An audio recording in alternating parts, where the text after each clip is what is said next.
Hello guys, it's the Caribbean Bookworm and welcome back to my channel and another video of our road to quantum field theory. In this third video, in this third part of our road to QFT, I basically want to introduce some concepts of classical field theory and kind of break down some of the notions of using things, especially regarding the Lagrangian formalism, a concept especially known from classical mechanics, in order to analyze just fields in general and then start to talk about how, at least classically, we can kind of define the way fields behave in a very elegant manner using the Lagrangian formalism as well as the Euler-Lagrange equations. To do this exploration, I will follow very closely the book by Leonard Susskind, basically on special relativity and classical field theory. It's a phenomenal book for both special relativity and classical field theory, and I will very closely be following chapters, I think chapters 3 and 5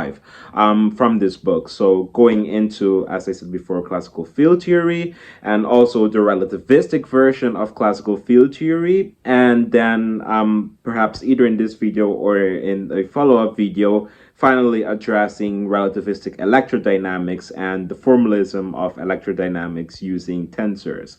So without further ado, let's delve into some classical field theory. If you are familiar with some notions from classical mechanics, you probably will have seen something along the lines of having an object, say a ball with a given mass, that travels from a given point, so point 1 to point 2. And this is described perhaps in a two-dimensional space. And you're interested in, for example, well, what is the trajectory at which this ball or this mass is going to go from point 1 to point 2? And the way in which you can kind of find the behavior of a ball in this way is by knowing you can go about this two ways. One way, which is the very Newtonian way of going about this, is that you know that if this is a ball, say a soccer ball, and someone is kicking it, for example, that's a really bad drawing. If someone is kicking the ball, you know that it's going to follow a parabolic type of trajectory. So you set up the equations of motions for this ball in both the y and the x direction. And what these would look like are just set of second order partial differential equations. And you set up one for the x direction and one for the y direction. And these are equivalent to whatever thing is here on the right hand side. And you can rigorously solve that in that particular way by looking, for example, at what forces are acting on the ball, whether or not there's friction, etc., etc. Now, this is a very Newtonian way of going about this because for this dynamical problem, you would need to draw a free body diagram at which you notice that there's a horizontal component to the kick being provided, as well as a small vertical component. You add the forces together and you kind of take into account all of these factors and the resulting net force, such that you basically create your equations of motion for this point mass or this ball basically moving from point 1 to point 2. Now, this is one way of going about this. Another way, and a much more powerful way of going about this, is by using the Lagrangian formalism, which kind of gives you this right here without you having to kind of eyeball it and kind of set up the equations of motions by yourself. So basically, what this Lagrangian formalism entails is this very abstract but very powerful notion of what is known as the action. And the action is this quantity called usually capital S, at which you basically have an object known as the Lagrangian, and you integrate all of that like Lagrangian, all of that incremental Lagrangian, which I'm going to say what it is very soon, over time. And this will in essence give you, adding all of these Lagrangians over time will give you the action, which kind of tells you what the object would do over that span of time. So say from t0 to t. So it tells you everything that this ball does and kind of describes the trajectory of this ball by this abstract notion of the Lagrangian. And what the Lagrangian itself is usually the kinetic energy minus the potential energy of your system, in this case, the ball that is being provided with a kick. So the kinetic energy in classical mechanics would be something like a half mv squared, and the potential energy would be, well, whatever the potential energy is dependent on. So say if in this case there's gravitational force acting on the ball, then the potential energy might have some gravitational force components there, and basically the potential right here is dependent on what forces might be already acting on the ball besides the motion that is being provided to it. So this is rather abstract, but I reckon if you've seen this before, you know how handy it is, especially for some very special problems in classical mechanics. If you're not very familiar with the Lagrangian formalism, I heavily encourage you to perhaps either check the book by Leonard Susskind out, like the chapter he has introducing it. It's not too bad, but if or not this book, then you might be interested in looking at Leonard Suskind's book on classical mechanics, which I think covers this a bit more thoroughly. And if you want a more textbook, formal go about through this, then I definitely recommend Taylor's classical mechanics book, the chapter they have on the Lagrangian, which again is really good. But for all intents and purposes, what you need to know is that you can set up the Lagrangian for any system as long as you know what the kinetic energy is going to be dependent on, and also what the potential may be. So what forces may already be acting on the system, such that you can set up the Lagrangian. Now, what this principle basically entails is that nature in general is opting to take the path which minimizes this S right here, this S called the action. And the way at which nature goes about this is basically by what is known as the Euler-Lagrange equation. And the Euler-Lagrange equation is something that looks like this, where you take the partial derivative of the Lagrangian with respect to a given velocity.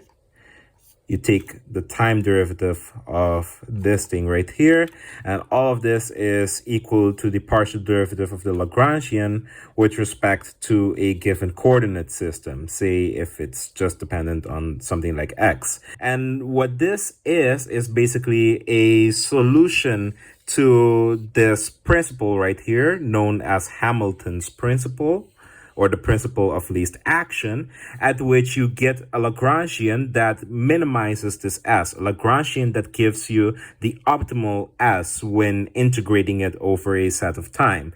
Now, if you want the derivation and the connection between the Euler-Lagrange equation and Hamilton's principle, then I heavily recommend you check out my video at which I derive in full detail the Euler-Lagrange equation. It is not too tedious. There is a little bit of extra new math in there on calculus of variations, but I guide you very gently through it and show you exactly how basically this principle of least action implies the Euler-Lagrange equation, which is a really cool thing. So I definitely recommend you check it out. Now, say we want to find this Hamilton's principle, or this principle of least action, in a special relativistic manner. Now, how do we go about that actually? Well, if we were to look at a special case at which this Lagrangian, even classically speaking, is only dependent on the kinetic energy, how that can be done is basically by saying that, well, the thing you're looking at is a free particle, and as such, basically, the potential of that particle on that particle must be equal to 0. And as such, this would be the new Lagrangian. So the action in this case would be something pretty simple. It would pretty much be the integral of the kinetic energy, which would just be this with respect to dt. We can use the same philosophy to try and find the action in special relativity, and that is by noting that the kinetic energy in special relativity is gamma minus 1 mc squared. We saw this in our previous road to quantum field theory. And if you're not comfortable, there are many sources at which you can see the derivation for this kinetic energy in special relativity as well. So if we have this, we can put this into the action and pretty much see what we get. However, I have to stop for a minute here and to say that basically, instead of integrating with respect to dt, because we want this action in special relativity to be an invariant thing, as we want to have the path of least action, that means that that the minimized path must be agreed upon all reference frame. And that means that this thing which you're integrating with respect to, well, it must be an invariant thing as well. So instead of taking the infinitesimal time as seen in a given reference frame, we take the integral with respect to the infinitesimal proper time, which is agreed upon everyone. So if that is the case, then basically one last thing which we can do is note that basically this d tau right here, it can be expressed as something integrating something with respect to dt, and the manner in which that can be done is by noting that we can rewrite d tau into the time interval measured by someone else by utilizing the time dilation equation, and that was that basically the dt over d tau is equal to gamma. Now, if you were to treat this as a fraction, you can do 1 over on both sides, and that will give you d tau over dt. If you do 1 over this fraction right here, that just brings this lower one upstairs, and you get 1 over gamma right here. And last thing which you can do is multiply both sides by dt. And if you do that, basically what you're left with is d tau right here and dt right here. So that is another way at which you can write d tau, and we can just actually plug that in here. So that will give us basically dt over gamma. And this 1 over gamma which we have right here, this dt will be the thing at which we're integrating with respect to, and we have a 1 over gamma.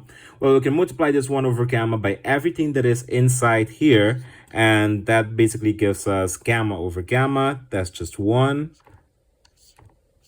And minus 1 over gamma, well, that's just minus 1 over gamma. Okay, so that is pretty nice. And mc squared dt. What we can from here on notice is that basically if we want to minimize the action, that means that if we take the infinitesimal change in this action, and if it's optimalized, that means that, well, we must take the infinitesimal change of what is inside here as well. And if that is the case, if we take the infinitesimal change of what is inside here, and we can treat mc squared as a constant, then this 1 minus 1 over gamma factor right here has a 1 factor which doesn't contribute at all, as when you take basically the small change in this, just goes away and you're only left worrying about this minus 1 over gamma. So this kind of argues that the thing that is in here should look more or less as minus mc squared over gamma.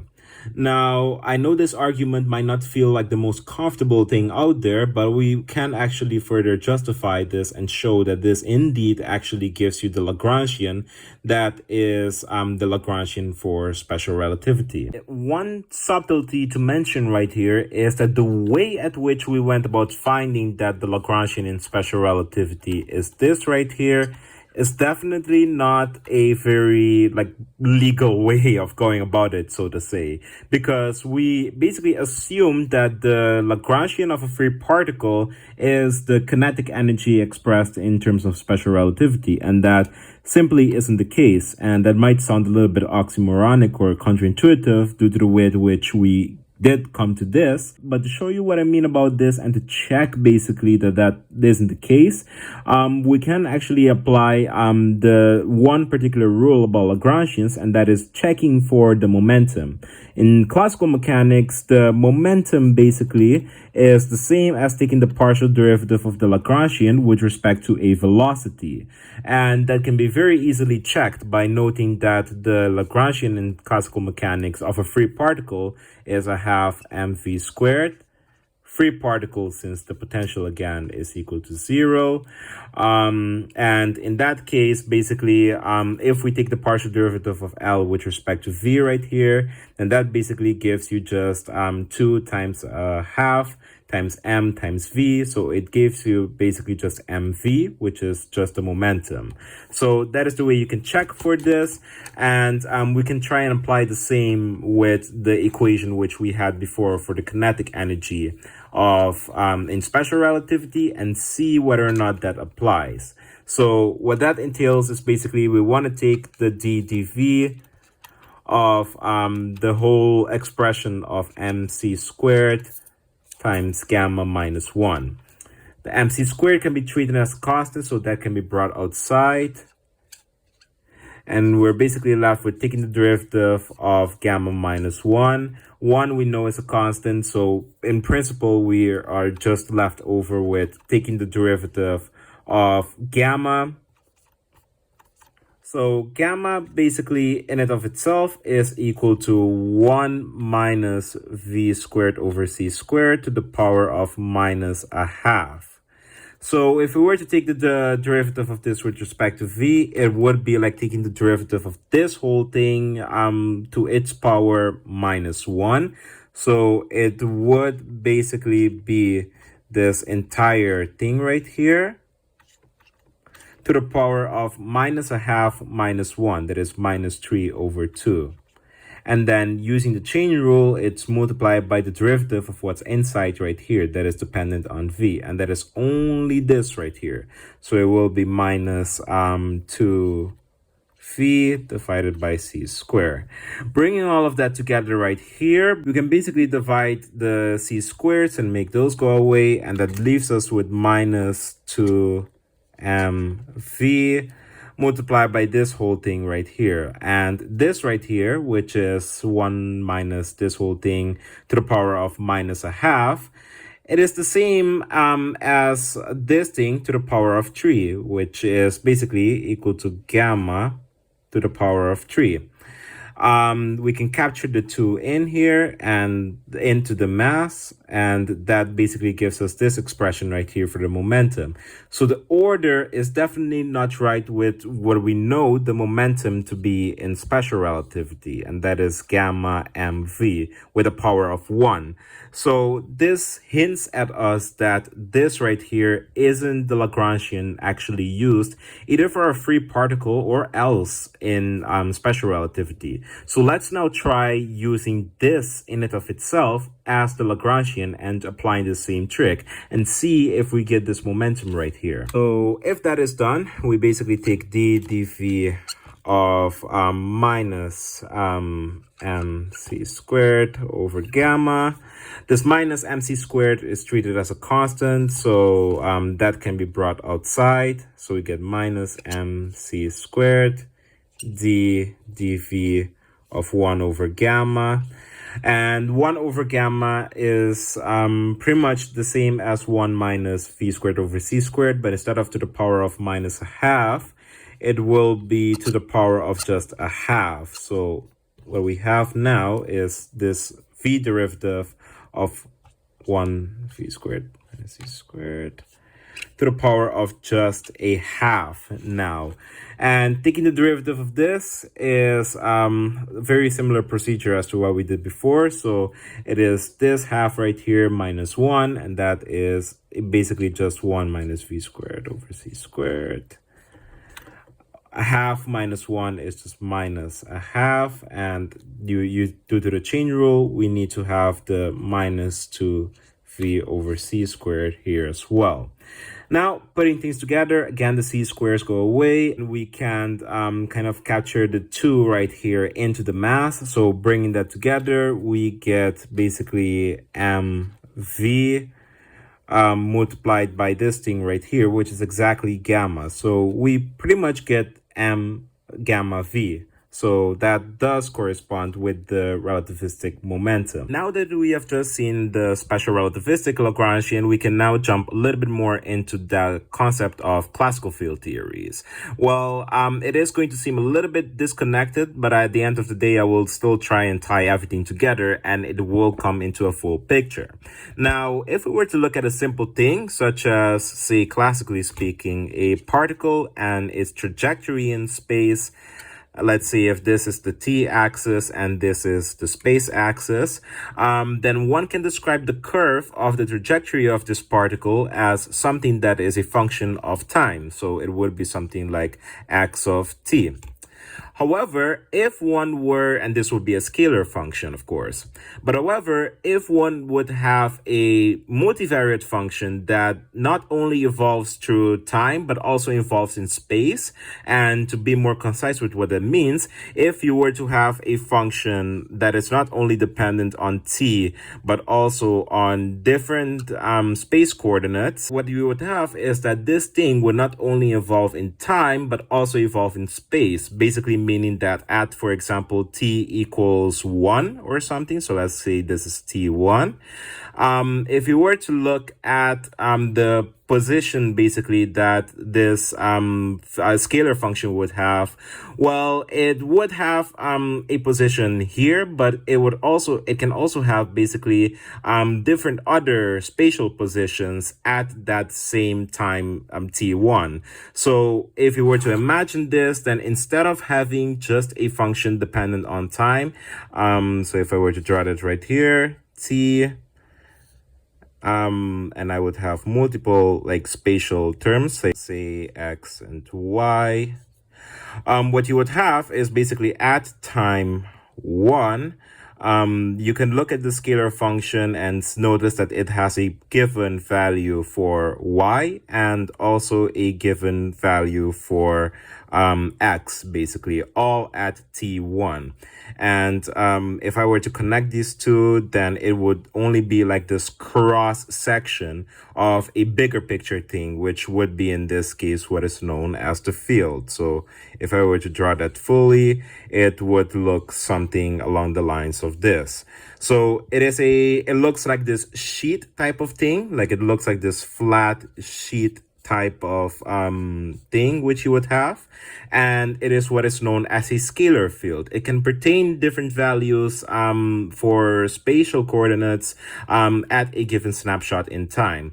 And scalar fields are something which, even though this picture seems a bit daunting and scary, is something that we are very familiar with. For example, in my first introduction to my playlist to Road to Quantum Field Theory, I used temperature as an example. If you're standing in a room, and this is a three-dimensional room, so I draw it kind of like a cube type of thing, and you're standing right smack in the middle, then the value for the temperature here could be different than from the value of the temperature here.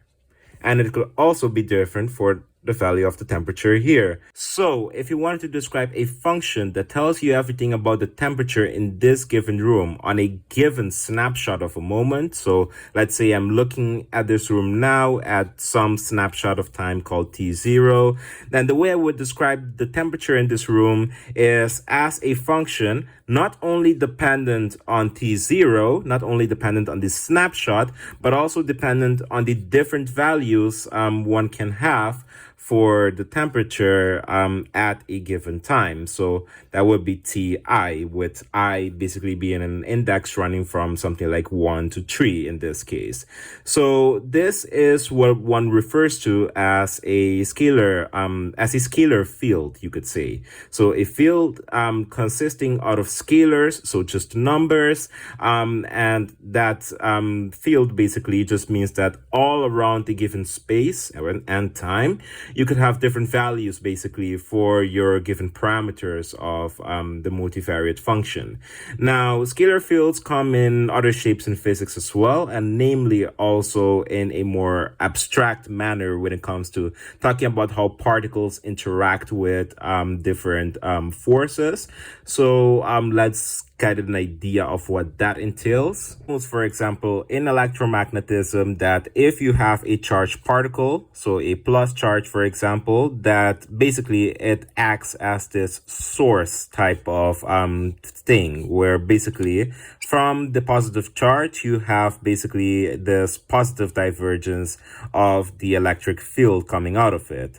And the opposite would be true for the for a negative charge, where the electric fields would kind of be converging in a sync-like manner. So this shows you that there is this connection between basically charged particles and the electric field. So we will soon see how this can be described using the action principle, which we've discussed earlier. But before doing that, let's simply look at the behavior of fields in it of themselves. By the way, in the case of the electromagnetic forces, one deals with not scalar fields, but with vector fields. So instead of the field, for example, for the electric field being dependent on time and for example, some scalar quantity xi. So this xi right here, instead of running through scalar quantities, it will run through different vectors. So vectors in this case would just mean that if you have an electric field in a given square box, as we had with the temperature, then instead of having these values be like, let's say with the temperature, just scalar values, they could be specifically vector values. So something like v1, v2, and v3, all of which are basically vectors. So this would be a vector field, and electric fields and magnetic fields are modeled as you could say vector fields, but one can also model things like wind flow as in meteorology and atmospheric science as being a vector field. And this is one of the crucial uses of something like multivariable calculus. So to start off with, let's look at a simple scalar field. And that is, imagine if you were to define basically a scalar field to be a function, say phi, that is dependent on time and, as we saw before, of some spatial components. Well, for such a field, you can pretty much, as in the similar manner which you write the action for a particle, you can write an action for the field. Only for this case, you have to keep in mind basically that the action does not describe basically something like a particle trajectory, but it describes to you how the field itself kind of evolves over time and at what specific trajectory that action is optimized. Now, that is a lot of words, but to start off with a very basic example, I will try and simplify this and work with a field at first that doesn't have any spatial dimensions, so a zero-dimensional field, you could say. And you can see how that is very easy to work with because it boils down to something like a particle problem. So something like having something that is x of t, basically. And the way that can be noticed and realized is that if my scalar field was something that is 3 plus 1 dimensional, and that is just a jargon way of saying that it consists out of 3 spatial dimensions and just 1 time dimension, then my scalar field would look something like t, x, y, and z. It would be dependent on all of these 3 spatial dimensions. However, if I was dealing with a 0 plus 1 dimensional scalar field, then basically it means that I have 0 spatial dimensions here and just 1 temporal dimension. So this right here in essence, which is pretty much the same thing as if saying that the scalar field is only dependent on time. And for that, we know how to set up its Lagrangian and its action by simply knowing how you would otherwise do it with something like x of t. So if we were to do that, if we were to set up a Lagrangian for this special case of a scalar field, then we know that the Lagrangian, at least classically speaking, would be something like the kinetic energy minus the potential. We know that the kinetic energy would be a half mv squared.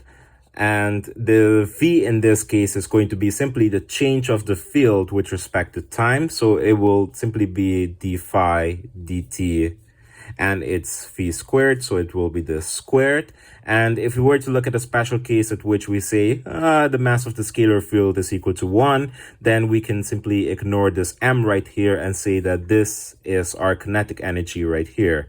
Now I'm going to erase some things right here so that I have a little bit more space to write.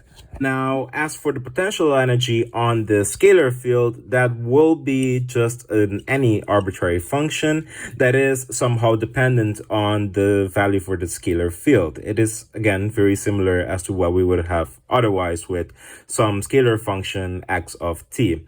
So the action of this would be plugging in the Lagrangian into the principle of least action. So S would be the integral of this whole thing, and you would know how to continue on from there on. This is pretty cool because what this tells you is that you can find the equations of motion for, in this case, the scalar field by simply using the Euler-Lagrange equations. And if we use that, then we will basically find the following. If we work out each side separately, then we can find something which should correspond to the equations of motion. So let's work out the left-hand side first. So partial of the Lagrangian with respect to the velocity right here of the field. Now, if we look at what our Lagrangian stood for, that is this. If we look at which term is explicitly dependent on the velocity, that would only be this first term right here. So this would fall out. And if we take the derivative of this, that just boils down basically to the velocity. So it would be just this right here. And if we were to then take the time derivative again, so take the time derivative of what we've just found, then what we would have is basically then just the second order derivative of what we've just found right here. That gives you already basically this left-hand side of the equation. Now, if we want to look and see what the right-hand side of the equation would be, then we'd have to take the Lagrangian of the partial derivative of the Lagrangian with respect to that which is explicitly dependent on phi. In this case, that would only be the potential. So what you would get is basically minus partial of v with respect to phi, which if you put these two things together, it gives you this right here, which is very much expected. This looks pretty much like what you would get when trying to find the equations of motions of something in classical mechanics.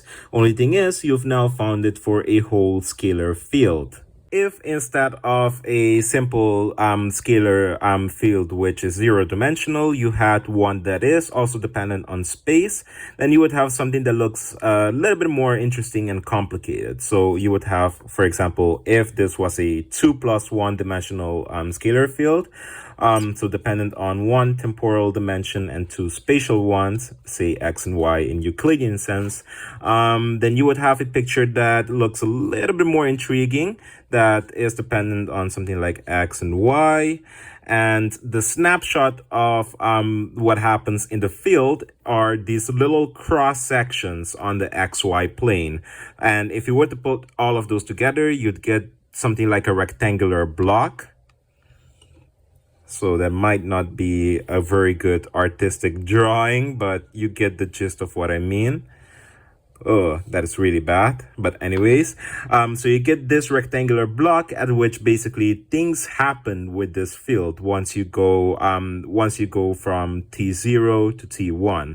And you want something that optimizes this action right here of the field. So of the field going from, say, at the first spot right here, to something in the middle, and then to something at the end finally.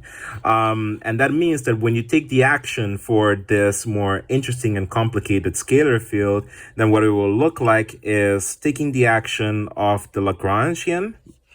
But however, in this case, because the Lagrangian is not only dependent on just time and just one spatial component, it is dependent on several things, then it is not just called Lagrangian basically, but a Lagrange density or a Lagrangian density.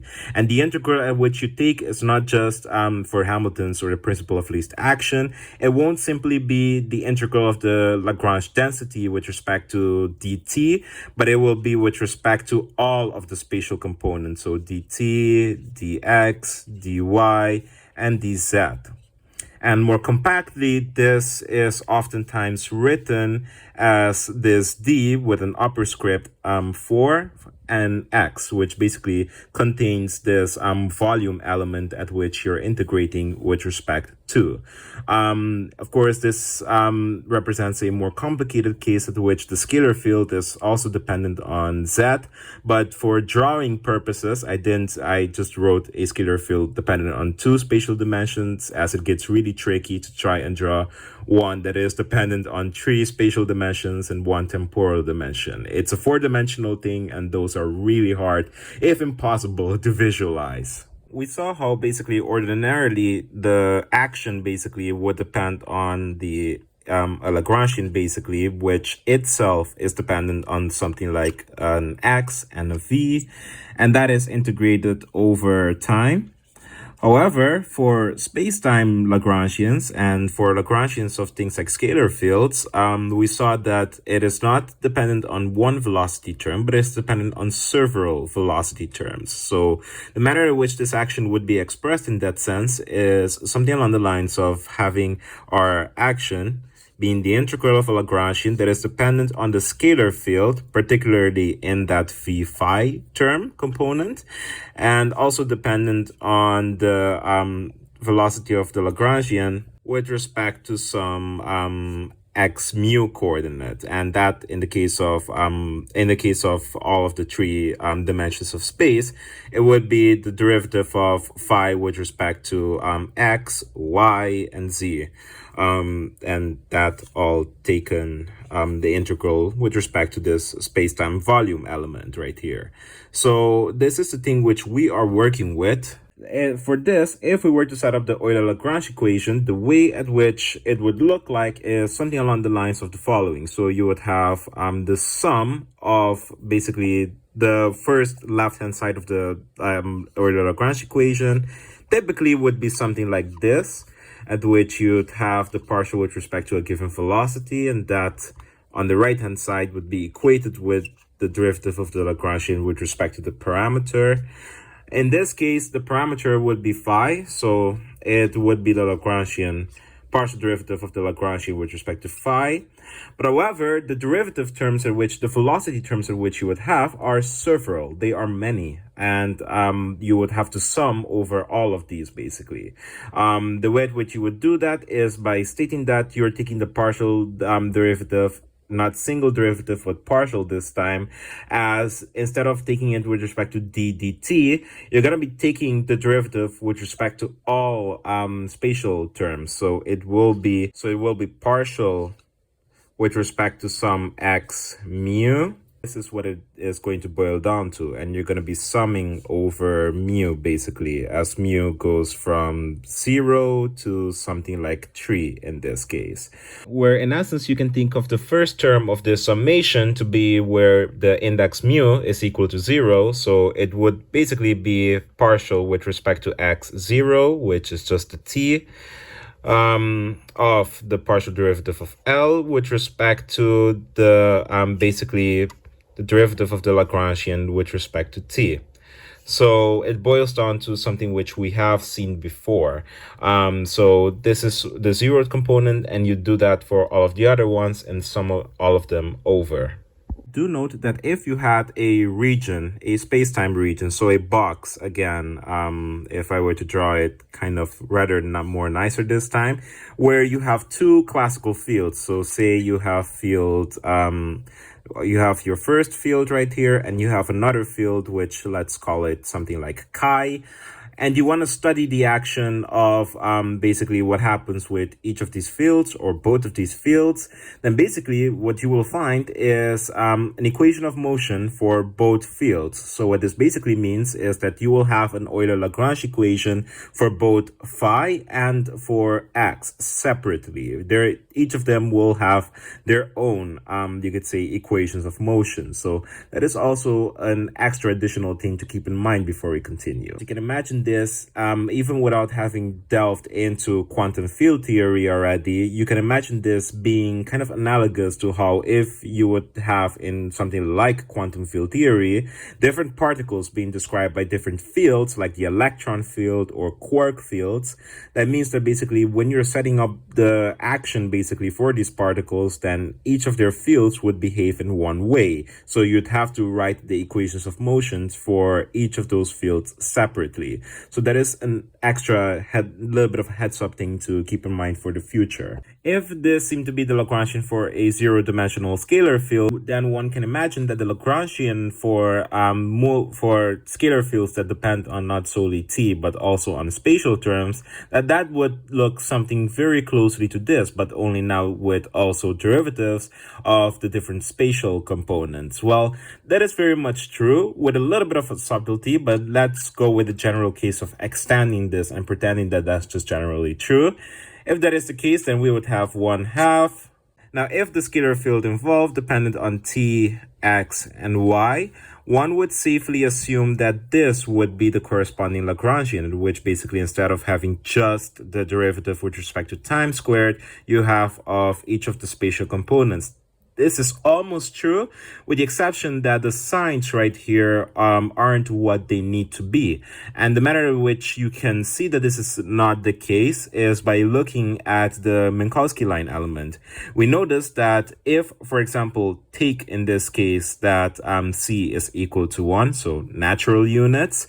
So if the speed of light is equal to 1, then the line element one would have in Minkowski space-time is the following, meaning that if I were to write just d tau, basically d tau squared, I would have to multiply to both sides by -1. Now, because this line element in essence tells you what a space-time interval ought to look like, it basically tells you the signs at which this differential change ought to be happening should be expressed as well. And if you were to take this into account, then you would immediately notice that, well, for the dt, the positive sign is right, but for the dx and the dy, the infinitesimal change in these coordinates, well, those should lend themselves to negative signs. So the Lagrangian should contain negative signs here and there. So this right here does correspond to the Lagrangian when going about a scalar field, but taking special relativity into account. So we're kind of seeping into the realm of relativistic classical field theory. Now, with the given Lagrangian and having things like all of these partial derivatives and this you could say field potential, we could try and solve the equations of motions for this scalar field and see what the Lagrangian gives us, or see what specifically the Euler-Lagrange equation gives us. And this right here already tells you that you're going to get 3 equations in this particular case because you have 3 indices. You have 0, 1, and 2. So you have an equation of motion for t, an equation of motion for x, and an equation of motion for y. So all of these will be equation of motions for the scalar field, but depending on different coordinate system terms of which you have describing that field. So let's try and look at the equation of motions for the field when looking at time first. So that means that mu is equal to 0, and it means that all of these right here will be t's. So let's do the left-hand side first. So if we do the thing that is inside right here first, then it means that we have to look at our original Lagrangian and see, well, let's take the derivative of this whole thing with respect to just this d phi dt. If we do that, that is basically if we multiply the half by everything in here, we notice that there's only one term in this whole Lagrangian which explicitly depends on d phi dt, and that is this right here. So it would be the same as taking the derivative of a half times this square thing right here, and that just gives you this d phi dt. That is pretty nice since you bring the 2 down and you have to just do your normal derivative taking. Now, what we're left with is this, and if we take the derivative again, we basically get a second order derivative of the scalar field with respect to time. That is the left-hand side for our Euler-Lagrange equation. Now, for the right-hand side, we basically have to take the derivative of the Lagrangian with respect to phi, and basically it is only the field potential that is dependent explicitly on phi. So that is the only thing which will be which one will take the derivative of on the right-hand side.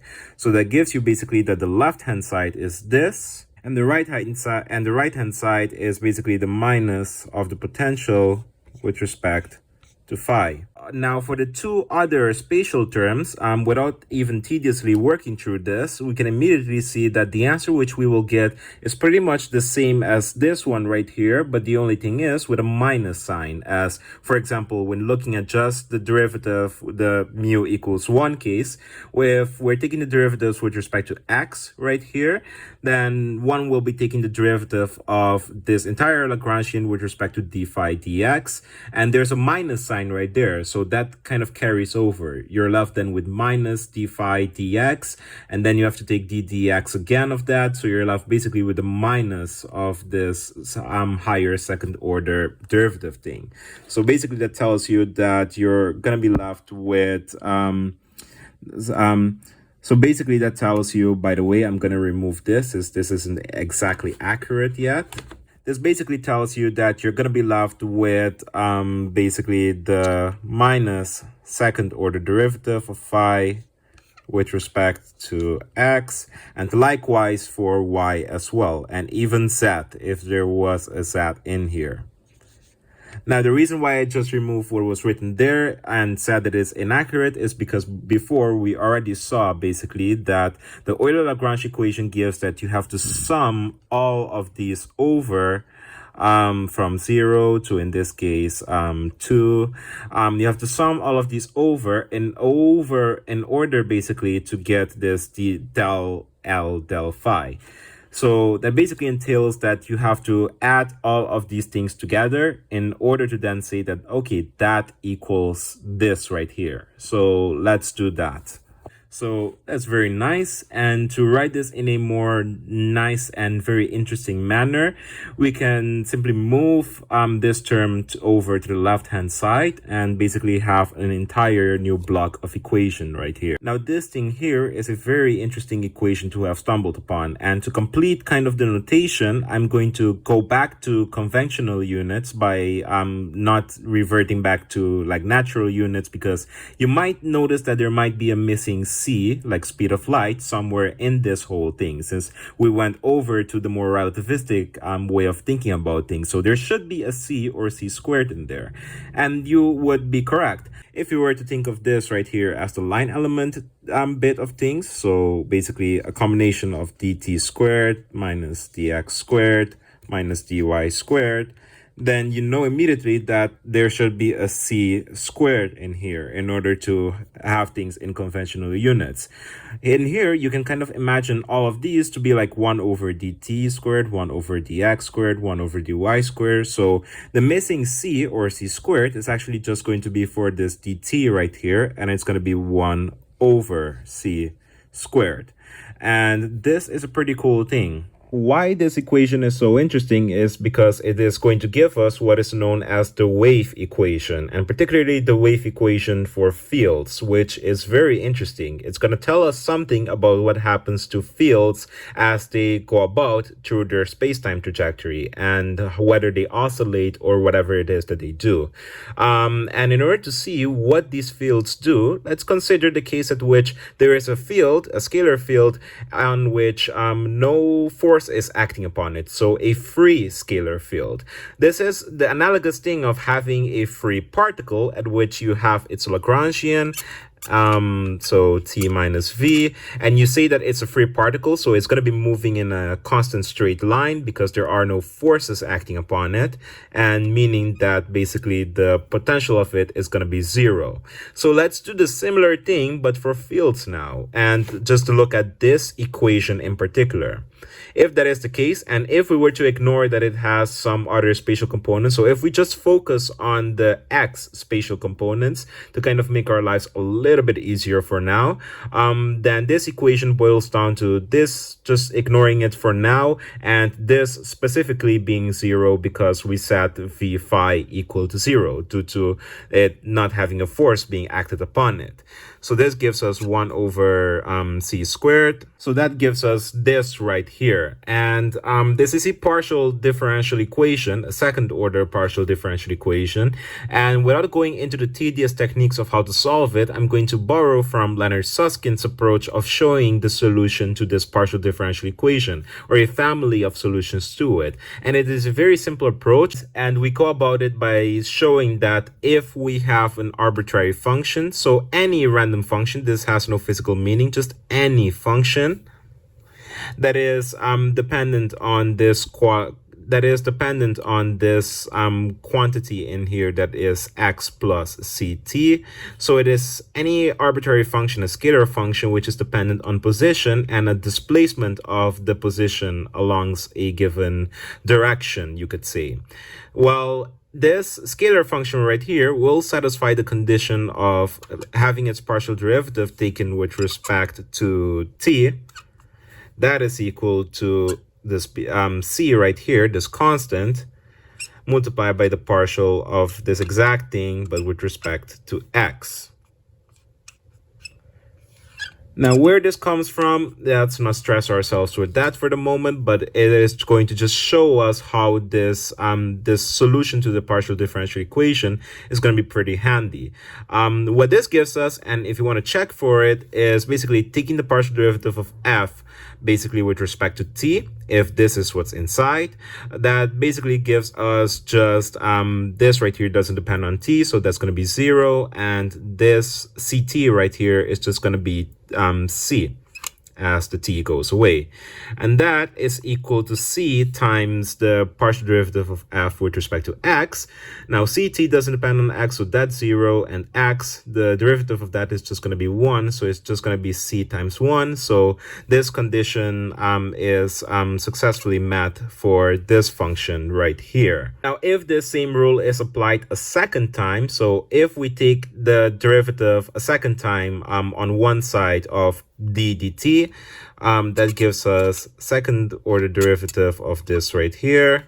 And on the other side, if we take d dx again and multiply by c again, that basically means that we're going to multiply c by everything that is here. So c times c is going to be c squared. And taking the d dx of this whole thing right here is going to be second partial right here. And if we work this out, this means then that if we did the whole derivative thing right here earlier where we found c for d dt, then taking d dt again of that, that's going to be 0. And if we do on this side right here, we found that is d dx is going to be 1 times c is going to be c. And if we take d dx again of c, it's going to be 0, and c squared times 0 is just 0.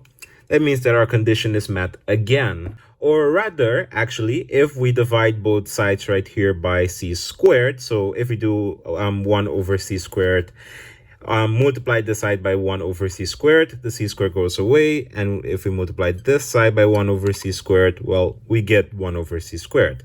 This condition should still be met, basically. This this random scalar function should still basically hold for whatever we have. This is interesting because what this tells us is basically that a random function of f dependent on some input of x plus ct should be the solution to our second order partial differential equation, which we have right here, because it is the same scenario. If we move this right here to the right hand side, basically it's going to change its sign from a negative to a positive, and I can remove the 0 right here, and you in essence have the same scenario which we just found right here. This tells us that the scalar field should have a solution dependent on t and x, which has some type of form which will contain x plus ct in there, with which people typically go about finding what this exact function is for the solution to the PDE is typically actually by just guessing it, or by what is known as an ansatz. So an ansatz are typically made, the guesswork is made to just fill in an equation and see whether or not it actually meets the condition as we actually tried out before. And if it doesn't, well, you go back and guess your equation again. In this case, we found something that works, and it tells us that, well, if t is equal to 0, then basically this scalar function just has one fixed value. But if t is a non-zero thing, then it is displaced by a given quantity, and that continues to happen over time. And it could be in a very linear manner, but it could be in other ways as well. And one particular way which it could be done is in an oscillating manner. So one function which also works for this is by saying that phi, dependent on t and x, is an oscillating function sine of k, where k is the wave number multiplied by x plus ct. So this is a sine wave that is moving basically to the left. And if this was a minus sign, then it would be a sine wave moving to the right, both of which work as a solution to this partial differential equation. One can throw in as well that, oh, well, we're going to try and have our solution basically be some sort of complex exponential function. Those are also typically part of the guesswork being done in these things. As long as it works, then it is technically allowed, basically. So this, in essence, gives us what is known as the wave equation. And it tells us basically that for a free field, so for a field not experiencing any external forces, its natural progression about things, and in the way in which, as if particle motion would go moving in a straight line, the way in which a field progresses is by having waves basically that move freely about in it when it is a free scalar field. And actually this right here can actually be written in a more compact manner, which is going to look very interesting.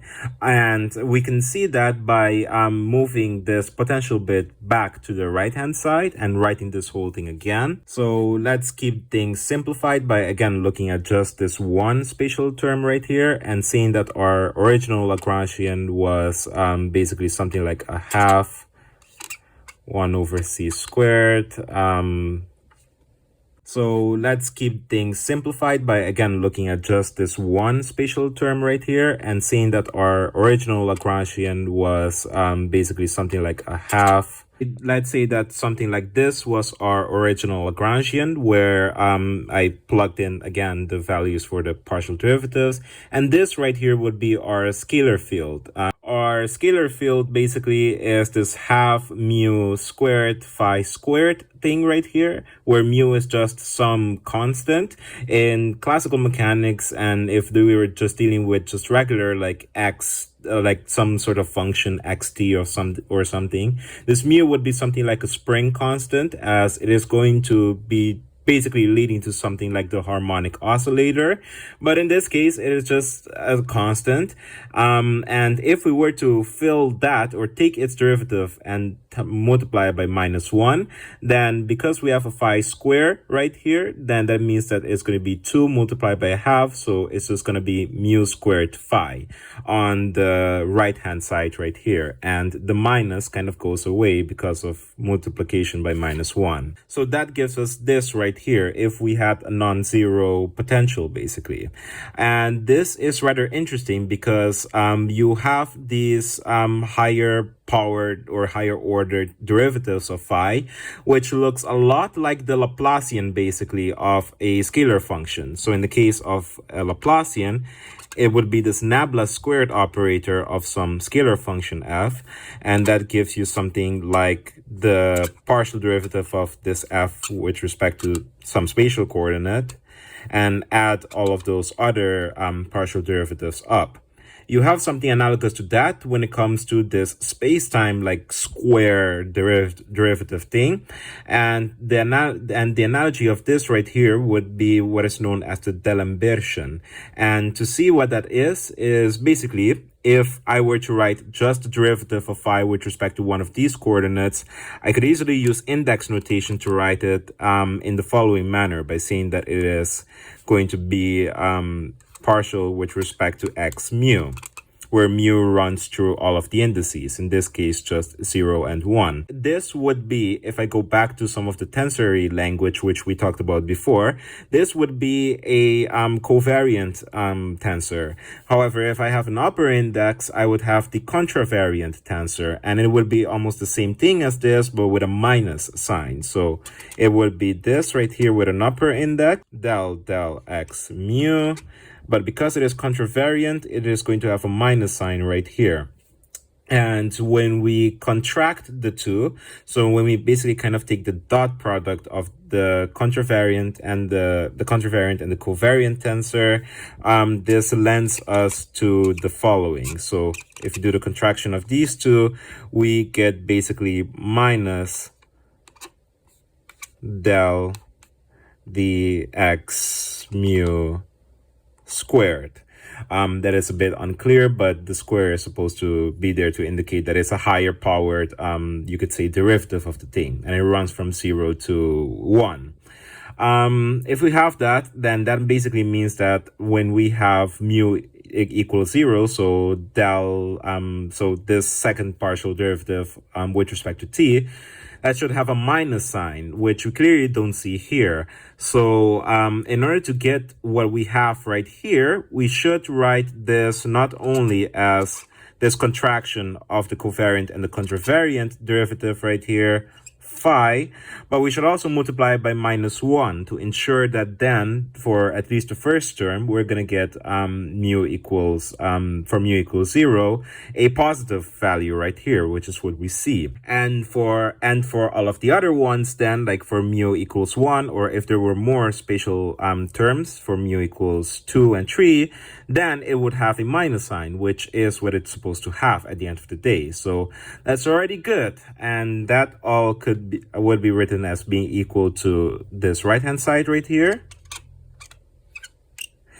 And then to finalize, basically we have at least for the first term, a 1 over c squared. I'm not going to write it here, but basically if I were to use natural units and say that c equals 1, then this would be a very compact way of already writing this, you could say, set or this equation that is a partial differential equation.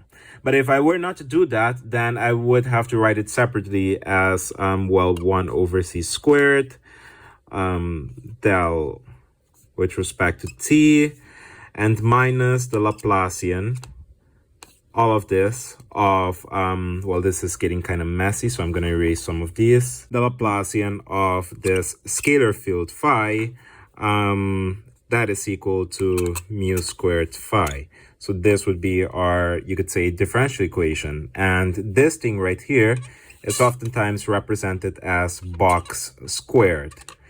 This box squared right here is kind of similar to the nabla operator, which you have right there, and it is what is known as the Delem version. So the Delem version is pretty much the same thing as a Laplacian, but it takes into account space-time, basically. It takes into account the c squared and taking derivative with respect to time as well.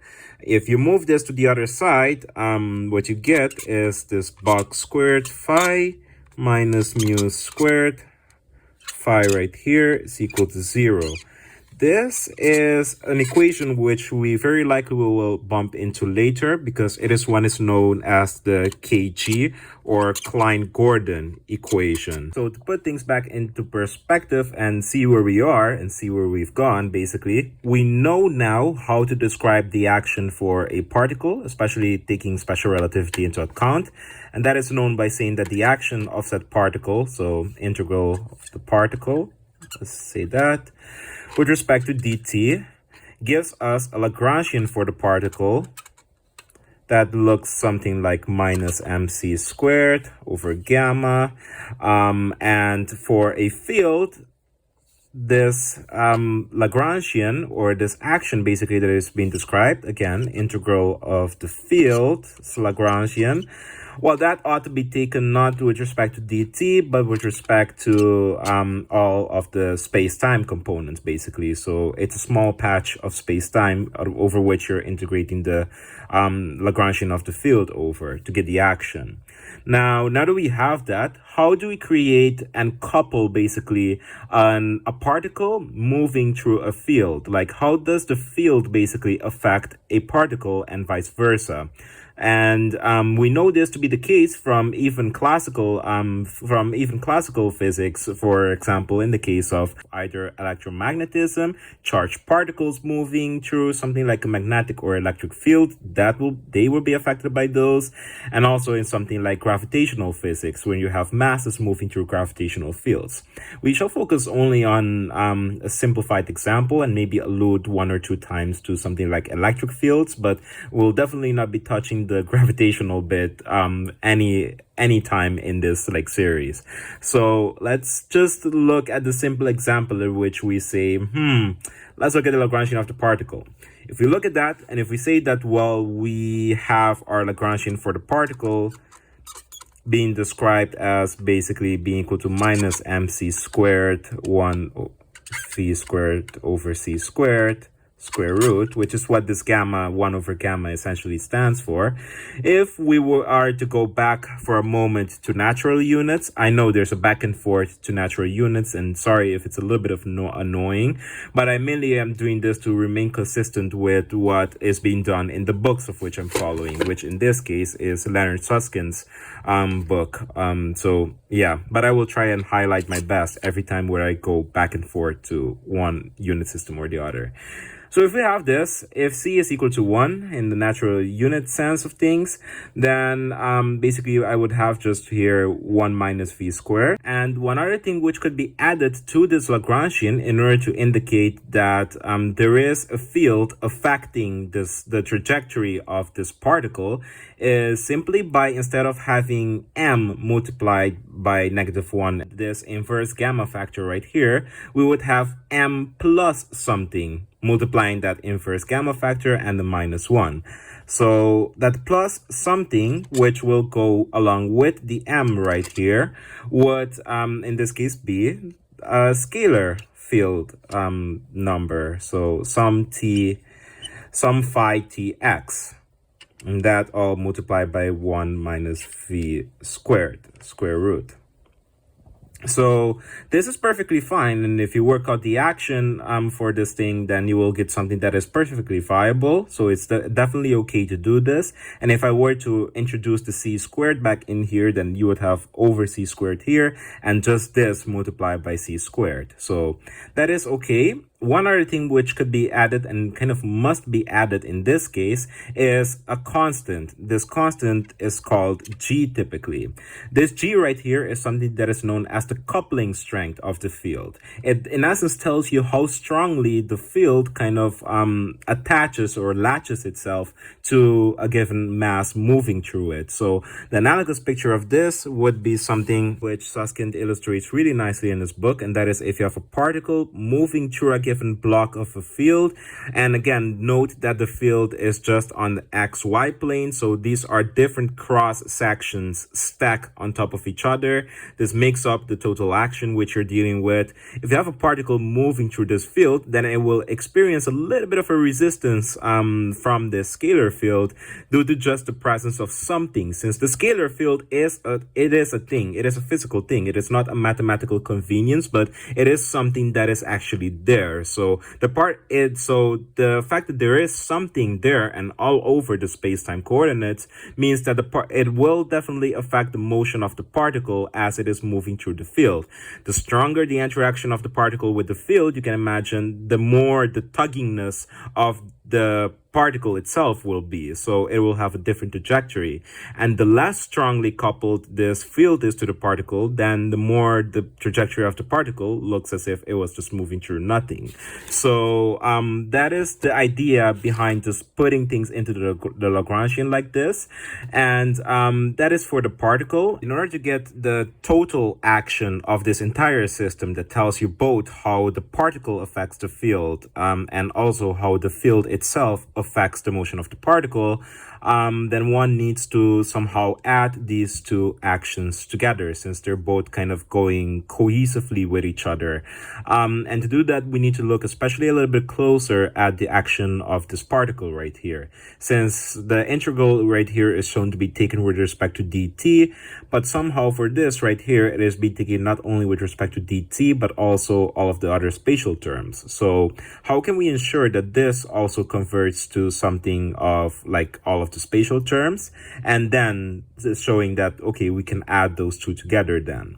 Well, first things first, we can say that in order to look at how the particle interacts with the field, we can look at the action of the particle and specifically hone in on this bit right here. So the minus g phi times this right here, as that is going to tell us especially what the particle itself does upon the field. And if we look at that and call it even something in and of itself, call it the interaction Lagrangian, interaction, we can write that as this right here. And if we use the binomial expansion for this, so and just to look at the first order approximations of it, then we can write this also as, we can write it as this right here. Now we can look at a special case at which the particle remains fixed in the same space, in the same place in space, but it does move through time. So the idea of that would be the particle is within a field and it remains at a fixed place in space. So basically, as it moves through time, it just remains in this straight line. In that case, we can boil down and make this interaction Lagrangian much simpler by noting that, well, firstly, phi will be just dependent on t, and the spatial bit will be 0, and also the v at which we have right here will be 0 because v is just the time derivative of position, and if the position remains fixed, then v must be 0.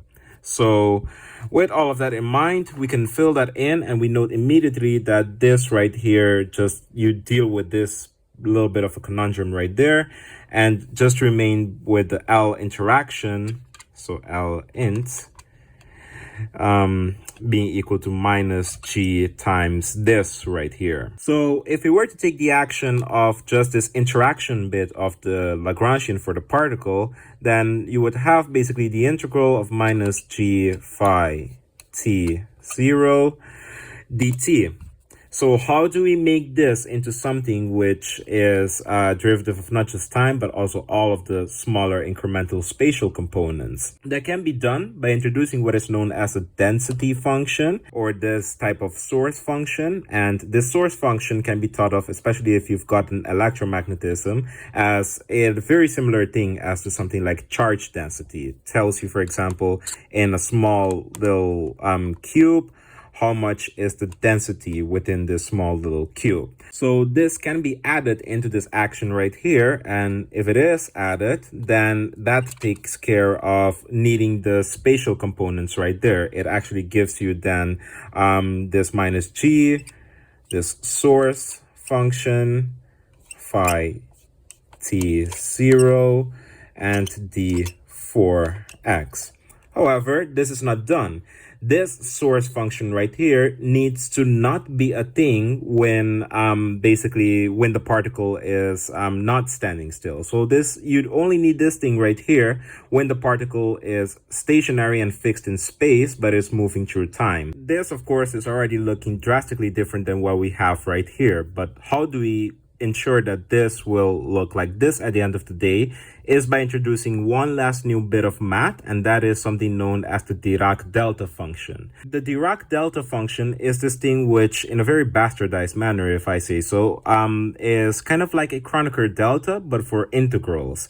A Kronecker delta tells you that at some point you have a value of 1, and at every other point you have a value of zeros.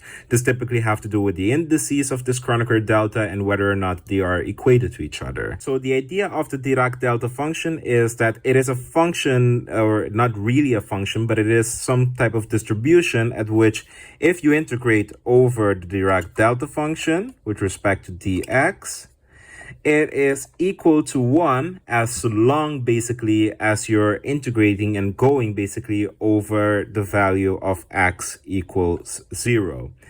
If not, if for example you're integrating from -4 to -2, it will have the integral will give you a value of 0. And to visualize what this entails is an abstract type of function, so xy, where everything is pretty much 0 for this function, with the exception for x equals 0. Then it has this little spike.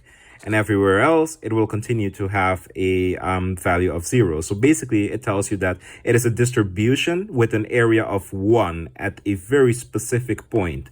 So if we introduce that and kind of put that in here, it basically tells us that if you have an arbitrary function, f of x, and the Dirac delta, and you're integrating over dx, then what you're going to get is the integral of this function at f0 and only f0, because if anything else, then you're not going to get a value for it. It's just going to be 0. So you can kind of imagine where this is going to come into play for this especially, and that is basically that we want basically only values for the action, where in this particular case x is equal to 0.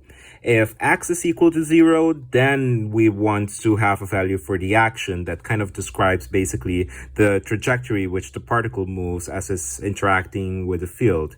However, if x does not equal 0, then it is not representative of the scenario we set up, where the particle is in a fixed spatial position but moving through time. So everything that is not x equals 0 should be gone and shouldn't give any value from this integral, from this action. This is where the Dirac delta function comes in, and this is where we kind of use this source function as well. We say that the source function is the thing that's going to have that Dirac delta, but not just the Dirac delta, but a Dirac delta which kind of captures all of the spatial components. So it not only captures that of dx, but also of dy and dz. So more accurately speaking, what this Dirac delta with an upper script 3 would look like is some function of x, y, and z. And truth be told, what it actually looks like is just the Dirac delta of x multiplied by the Dirac delta of y multiplied by the Dirac delta of z. So what it does basically is when you take the multivariate integral of this, which is basically just taking 4 integrals, for the spatial components, you only get a non-zero value for the integral where if x equals 0 is being met, or if y equals 0 is being met, or if z equals 0 is being met. If that is not the case, then that just won't deliver anything, and this whole thing won't work out at the end. So this is the reason and use for this Dirac delta function. It is a bit abstract, but it is very useful the more we go on. So if our source function is this Dirac delta right here, we can plug that into our action again. Then this is the action now that we have for the interaction. Now, what all of these abstract steps tell us is that, well, this is going to be equivalent to doing this integral of dt right here if looking solely at the interaction bit of the of this action. If basically we're integrating over all of the spatial terms, and if all of those spatial terms ought to be just 1. Well, how it boils down to that again is basically by, if we're doing a multivariate integration of this, then the only place at where the Dirac delta will give something that is non-zero is at the origin of each of the coordinates. So at x equals 0, at y equals 0, and at z equals 0.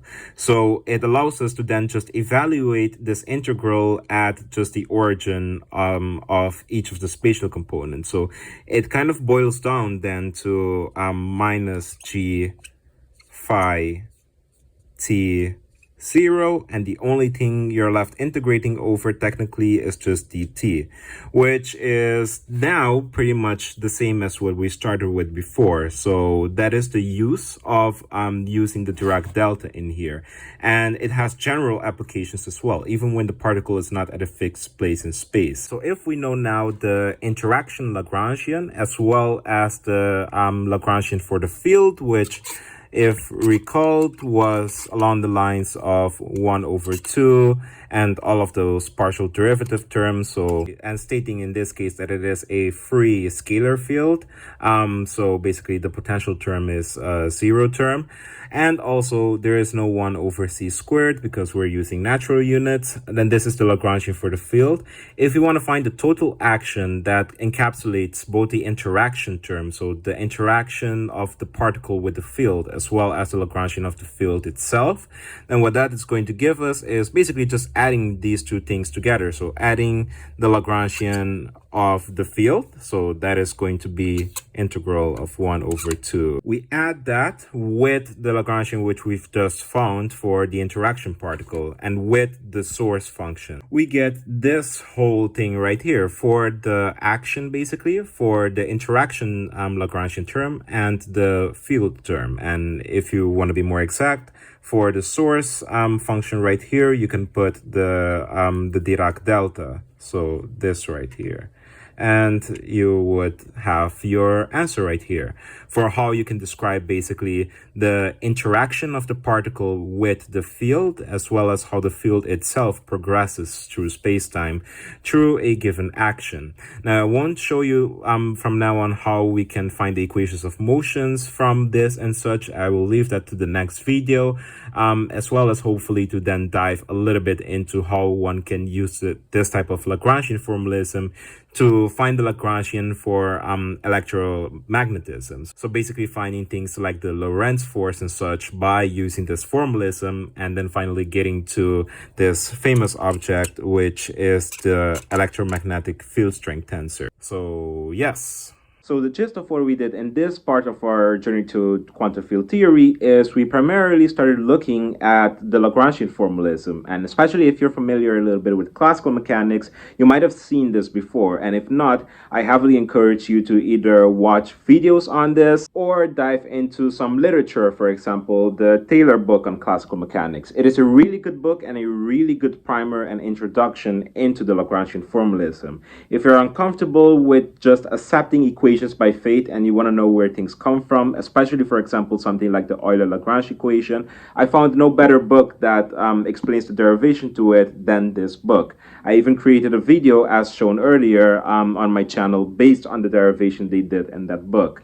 So if you need a primer on that, or if you need to do some problems utilizing the Euler-Lagrange equations, check the book out, do some exercises, and come back to this video, as that very likely will greatly benefit you to kind of come into terms with things. So we saw how we can derive the Lagrangian for special relativity, and we also saw the things with which we can do with it, how we can describe the motion of relativistic particles, and also how we can describe particles which are coupled with scalar fields. So in particular, we started introducing the notion of scalar fields, and basically how you can set up the equations of motions for like these scalar fields themselves, how they kind of differ from describing just point-like particles, and also basically how particles and scalar fields could be coupled in one way or another. This is, of course, not representative of the case in which we really want to get to, which is, for example, something like electromagnetism or electrodynamics, at which basically you do have particles moving in a field, but these are vector fields in the case of electrodynamics. So there is a higher level of abstraction which we need to get to, but this is definitely the start of things. And in quantum field theory itself, it's a little bit of a spoiler, but there is one scalar field that is well studied, and that is the Higgs field. And the Higgs field describes the Higgs boson, which was very recently discovered in the early 2010s. And as a matter of fact, to kind of tie things together, when looking at the Lagrangian, which describes a scalar field, beyond the terms we had with the partial derivatives or the squares of partial derivatives, there is, of course, as per usual, the minus potential energy term as well. And the thing which the discovery of the Higgs boson greatly helped with is it gave theorists basically an insight as to what the potential for the scalar field, that is the Higgs field, actually is experimentally, as these are not quantities which could just be derived from pure hand or pure logic. a lot of these quantities are dependent on experimental observations. So that is kind of tying in the relevancy of all of this field talk. So I hope you're curious for our next parts of our journey to relativity. In the next video, as mentioned before, I will actually I will expand a little bit on what we did today, perhaps with some of the notions of setting the equations of motions and such for these coupled systems if needed. But certainly one thing which I want to get to is finally the electromagnetic field strength tensor. So talking about electrodynamics and kind of bringing together a more compact notation for the Maxwell equation, as that would be very useful for future endeavors with quantum field theory. And after this talk of classical field theory and the electrodynamics, I will jump into some videos for quantum mechanics and then very likely some videos on group theory. I'm still debating whether or not I jump immediately into group theory or just quantum field theory and pick up the group theory as we go, but I'm leaning still a little bit more towards doing group theory, a little bit more like 2 or 3 videos or even more in depth. So anyways, I hope you look forward to that, and I hope to see you guys very, very soon for more. Bye-bye.